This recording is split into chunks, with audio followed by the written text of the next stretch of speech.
భవిష్య భారత్ ఆధ్వర్యంలో రక్తదాన శిబిరం సంగారెడ్డి జిల్లా మనూరు మండలం రాయపల్లి యూత్ ట్రైనింగ్ సెంటర్లో జాతీయ యువజన దినోత్సవం సందర్భంగా రక్తదాన శిబిరాన్ని ఏర్పాటు చేశారు. ఈ కార్యక్రమంలో దాదాపు 30 మంది దాతలు స్వచ్ఛందంగా వచ్చి రక్తదానం చేశారు.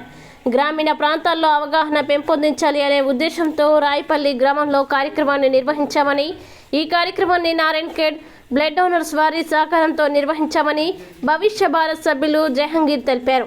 ఈ కార్యక్రమంలో అసద్ జహీర్, నారాయణఖేడ్ బ్లడ్ డోనర్స్ వ్యవస్థాపకులు ముజాహిద్ చిస్తి, ప్రధాన కార్యదర్శి కార్తిక్ షట్కర్, సభ్యులు సంతోష్ రావు పాటిల్, కృష్ణ, సామాజిక సేవకర్త ఓం ప్రకాష్, నారాయణఖేడ్ ఏరియా ఆసుపత్రి వైద్యులు Srirangam, Sangareddy blood bank counsellor Vijay, Rajesh తదితరులు పాల్గొన్నారు.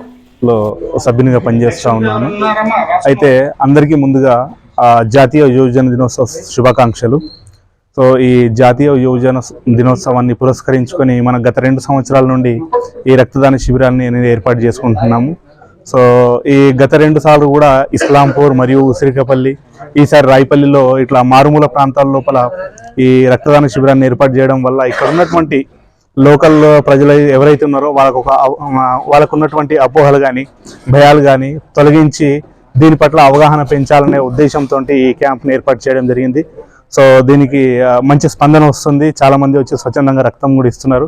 సో దీనికి సహకరిస్తున్నటువంటి నారాయణఖేడ్ బ్లడ్ డోనర్స్ వారికి ప్రతి ఒక్కరికి ధన్యవాదాలు తెలుపుకుంటున్నాను. Thank you.